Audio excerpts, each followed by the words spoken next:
আজকে আমরা একটা নতুন চ্যাপ্টার শিখতে চলেছি। সেই চ্যাপ্টারের নাম হচ্ছে bank reconciliation statement.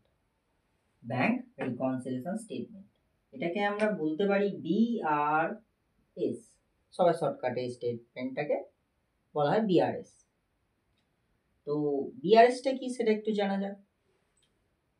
BRS, it is a statement prepared to reconcile the bank balance as per cash book with the balance as per passbook or bank statement by showing the items of difference between two accounts.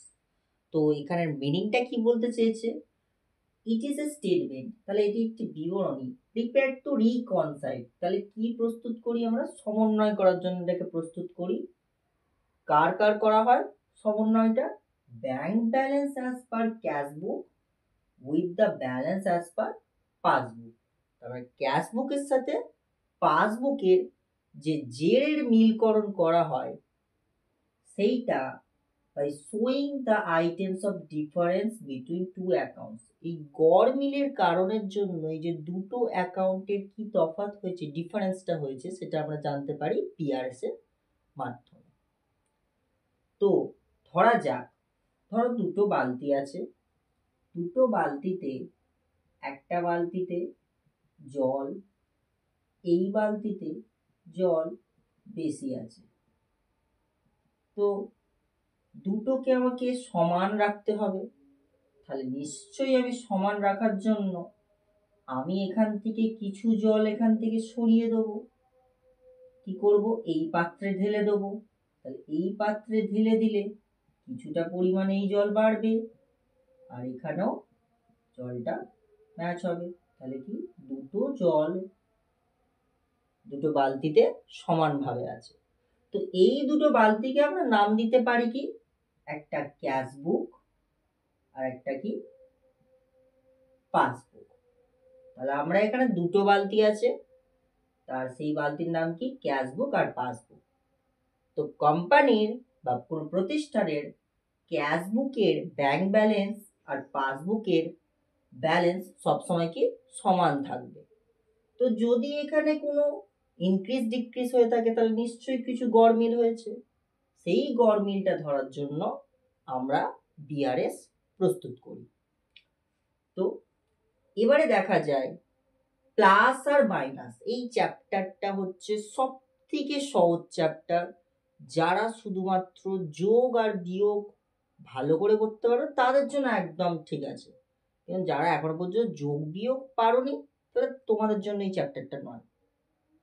তো চলে আসি, আবার ফিরে আসি। দেখো, cash বুকের plus minus আছে, পাসবুকেরও plus minus আছে, কিন্তু ক্যাশ বুক সবসময় প্লাস মানে ইন্ডিকেট করে ডেবিট দিক, আর মাইনাস মানে কি ইন্ডিকেট করে ক্রেডিট দিক। পাসবুক ঠিক উল্টোটা, ইনক্রিজ করলে ক্রেডিট লেখা হয় আর ডিক্রিজ করলে ডেবিট লেখা হয়। তোমরা জানো যে তোমাদের ব্যাংকে যখন টাকা ঢোকে, তো তোমাদের টাকা ঢোকার সঙ্গে সঙ্গেই তোমাদের ফোনে একটা মেসেজ যায় যে your account has been credited এত রুপিস। তো ক্রেডিটেড, তো ব্যাংক কেন ক্রেডিটেড কথাটা লেখে সেটাও একটু জানি। দেখো, আমি তো ব্যাংকের কাছে টাকা রাখছি, তার মানে ব্যাংকের as a point of view, ব্যাংকের দিক থেকে সেটা কি দায়, কিন্তু as a point of view me, সেটা আমার দিক থেকে কি ব্যাংক ব্যালেন্সটা আমার অ্যাসেট। তাই আমি অ্যাসেট বলে আমি ব্যাংকটাকে ডেবিট করি, কিন্তু ব্যাংক আমার টাকা রেখে দিচ্ছে তাই ও ক্রেডিট করে। তার মানে পজিটিভ ফিগার ক্যাশ বুকের সবসময় ডেবিট, আর পাসবুকের পজিটিভ ফিগার মানে কি ক্রেডিট।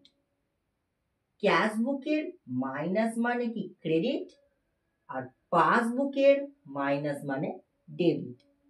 এই বিষয়টা তোমাকে আগে ভালো করে বুঝতে হবে, না বুঝলে কিন্তু এইখানেই গলতটা হয়ে যাবে।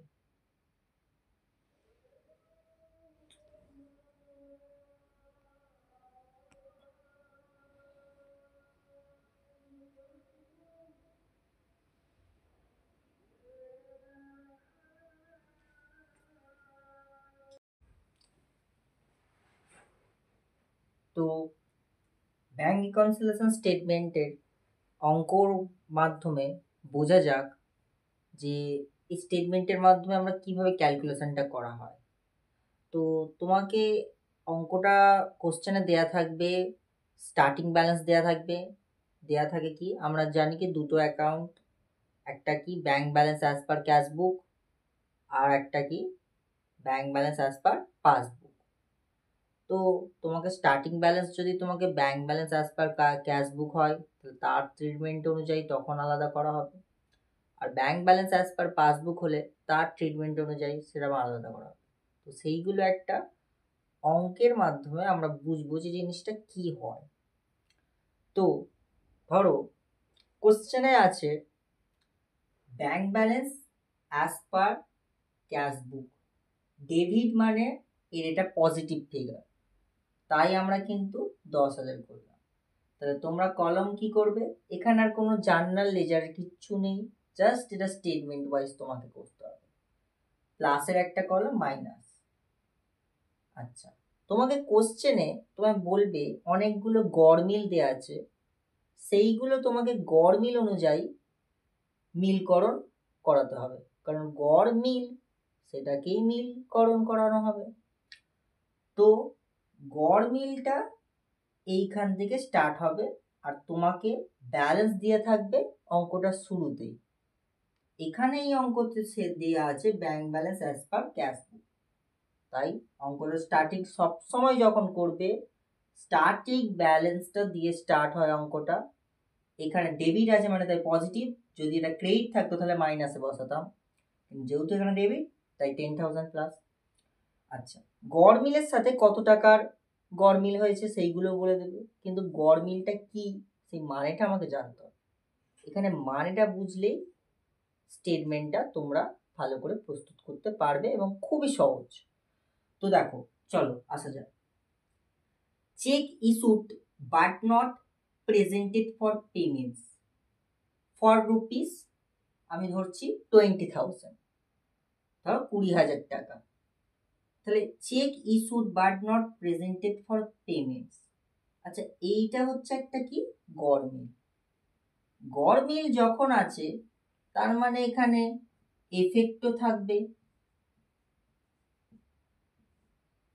আমরা 1 নম্বর গড় মিলের জন্য কি এফেক্ট হতে পারে, ক্যাশ বুক আর পাসবুকে কি এফেক্ট হয়ে আছে,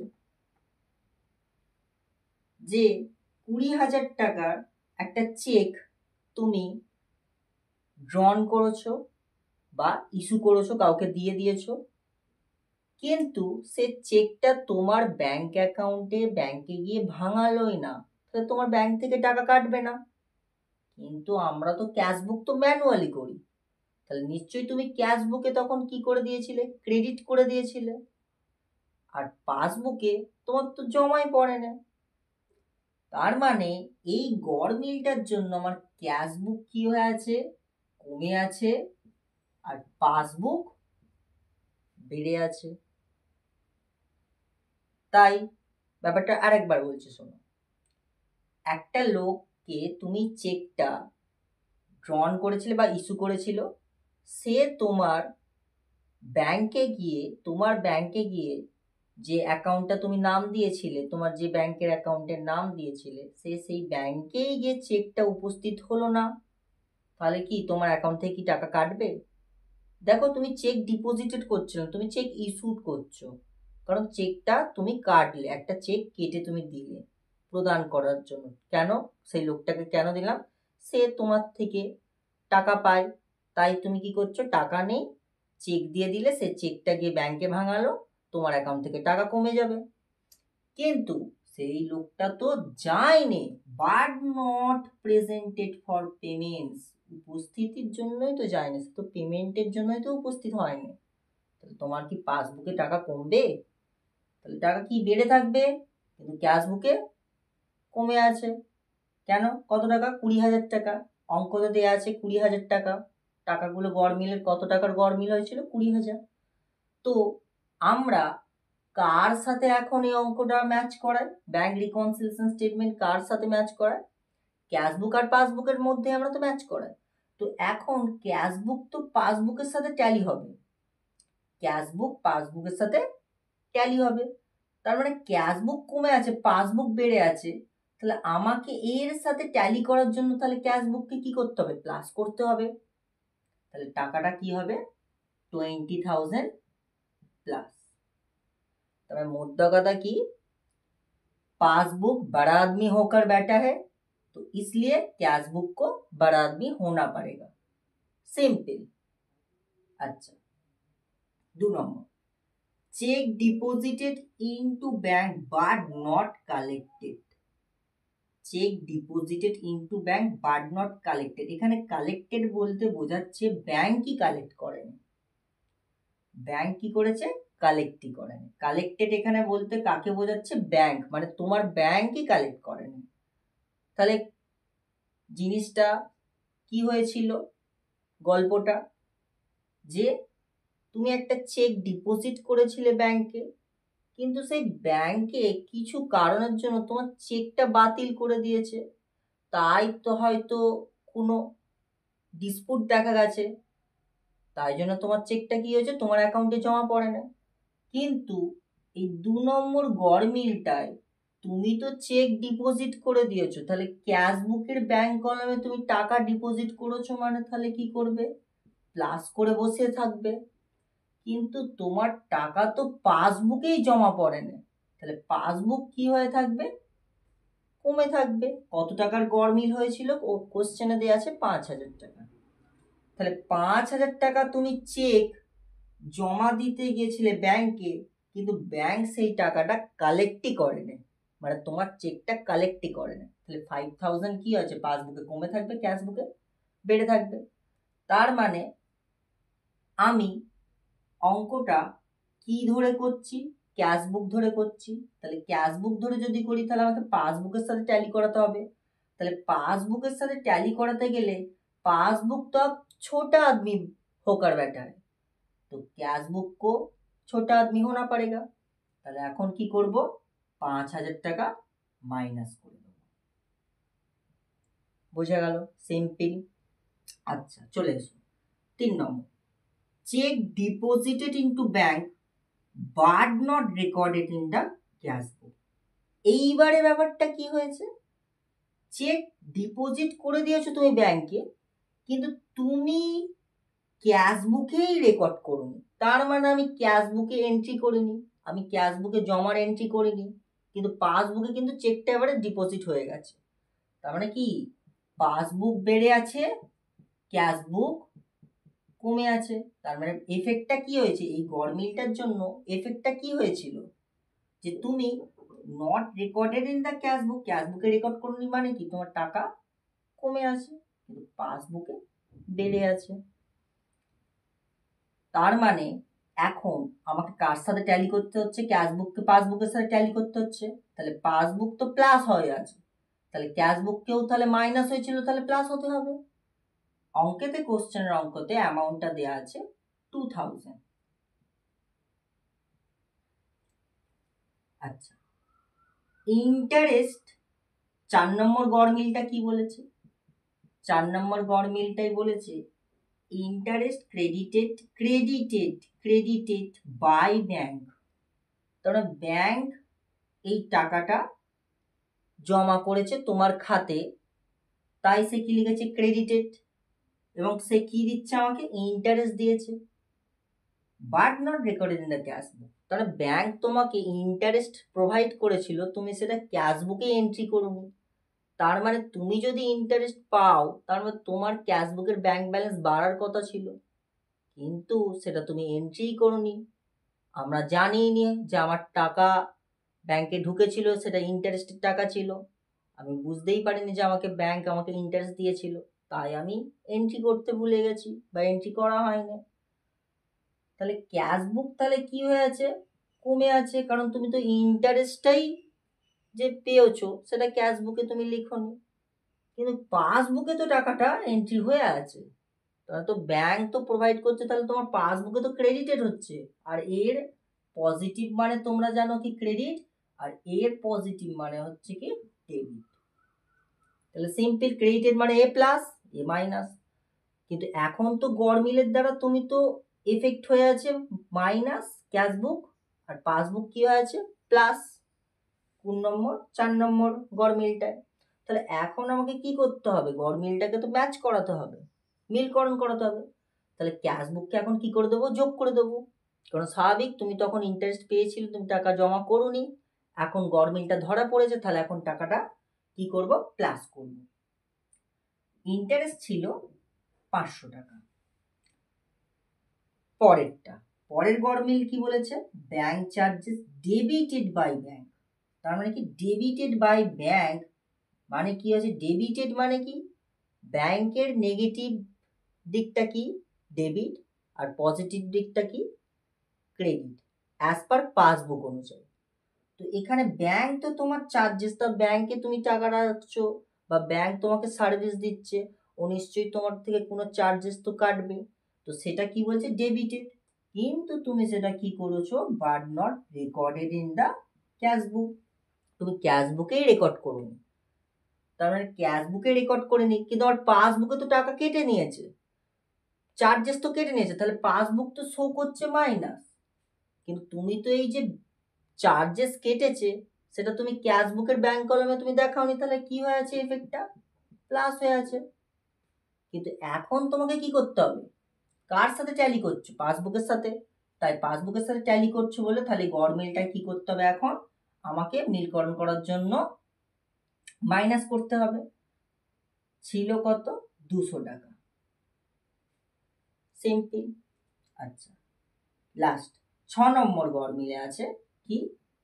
6 নম্বর গড়মিলটা আছে insurance premium paid by bank but not recorded in the cashbook. আচ্ছা, আমরা অনেকে ইন্স্যুরেন্স করিয়ে থাকি, তো ইন্স্যুরেন্সটা কি কার মাধ্যমে কাটে? আমরা তো আর হাতে করে ক্যাশ দিতে যাই না ইন্স্যুরেন্সের টাকা। কোনো জায়গায় LIC এইসব ইন্স্যুরেন্স করার একটা উদাহরণ দিলাম। তো সেই টাকাটা কোথা থেকে কাটে? প্রিমিয়ামটা কোথা থেকে কাটা হয়? আমার ব্যাংক থেকে কাটা হয়। কিন্তু ব্যাংক থেকে কাটতে কাটতে কি হয়েছে যে আমি একটা প্রিমিয়াম জমা পড়েছিল, সেটা কি আমি ক্যাশবুকেই রেকর্ড করতে ভুলে গেছি। তাহলে ব্যাংক থেকে অলরেডি টাকাটা কেটে নিয়েছে, কিন্তু ক্যাশবুকে আমি সেটা এফেক্টটা দেখাইনি। তাহলে গড়মিলটা কি হচ্ছে? Insurance premium paid by bank. তার মানে কি ব্যাংকের মাধ্যমে, আমার ব্যাংকের টাকার মাধ্যমে কি প্রিমিয়ামটা জমা পড়ে গেছে। তাহলে পাসবুক তো তোমাকে কি শো করাবে? ওটা ইলেকট্রিক্যালি হয়ে গেল, মাইনাস হয়ে থাকবে। কিন্তু তুমি তো রেকর্ড করোনি, তার মানে তো প্রিমিয়াম তো তোমার দিক থেকে খরচ। তাহলে ক্যাশবুকে তুমি তাহলে কি করেছো? খরচটাই তো দেখাওনি, তাহলে তুমি নিশ্চয়ই প্লাস করে রেখেছো। কিন্তু এখন আমাকে ট্যালি করার জন্য কি করতে হবে? পাসবুককে কমিয়ে দিতে হবে। তাহলে আমি কত কমালাম? কোশ্চেনে দেওয়া আছে 300 টাকা। সিম্পল। এবারে লাস্ট তুমি কি করবে? টোটালটা করা হবে। এই দিকটা টোটাল হবে 10, 20, 30, 32,500, 32,500। এখানেও পুরো বিলকরণের জন্য তোমাকে বসিয়ে দিতে হবে 32,500। 5,500 বাদ যাবে। প্রথমে আমি 500 বাদ দিয়ে দিলাম, 32,000। 32,000 থেকে 5,000 বাদ দিলাম, 27,000 আমার মাইনাসের দিকটা ব্যালেন্স আসছে। তো 27,000 যে ব্যালেন্সটা আসছে সেটাকে আমরা লিখব, তুমি এখানে ক্যাশবুক লিখেছিলে bank balance as per cashbook, তার মানে নিশ্চয়ই তুমি কার সাথে ট্যালি করাচ্ছ? পাসবুকের সাথে। তাহলে সিম্পল জিনিসটা তোমাকে লেখাটা কি হবে? Bank balance as per passbook. Bank balance as per passbook. তার মানে তোমার পাসবুকে 27,000 টাকা শো করছে, 27,000 টাকা শো করছে। তোমার অনুযায়ী ক্যাশবুকে কত শো করছিল? 10,000, কিন্তু তোমার ব্যাংকে কত শো করেছে? 27,000। তার মানে নিশ্চয়ই গড়মিলটাই যে 27,000 এক্সট্রা 17,000 যে বাড়লো, সেটা কি জন্যে বাড়লো? সেটা তোমাকে দেখতে হবে যে এই কটা গড়মিলের জন্য আমার 17,000 টাকা ব্যাংকে বেড়েছিল, তার মানে আমি এই জিনিসটা ভুল হয়েছিল। ক্যাশবুকে তাই 17,000 কম হচ্ছিল, তাই ক্যাশবুকে 10,000 শো হচ্ছিল, কিন্তু পাসবুকে কত হয়েছে শো? 27,000। তো যখন তুমি দুটো ম্যাচ করতে গেলে এখানে 10,000 এখানে 27,000, কেন আমার পাসবুকে 27,000 শো করছিল সেইটা তুমি জানতেই পারলে গড়মিলের মাধ্যমে, যে হ্যাঁ এক্সট্রা 17,000 কি করে শো করছে, এই কটা গড়মিলের কারণের জন্য শো করছে। তো পরের টপিক আমি তোমাদের অঙ্ক করাবো bank balance as per passbook দিয়ে। তাহলে একটা ক্যাশবুক দিয়ে দেখালাম আর একটা পাসবুক দিয়ে দেখিয়ে দেবো। চলো, থ্যাংক ইউ, এইখানেই ভিডিওটা শেষ হচ্ছে।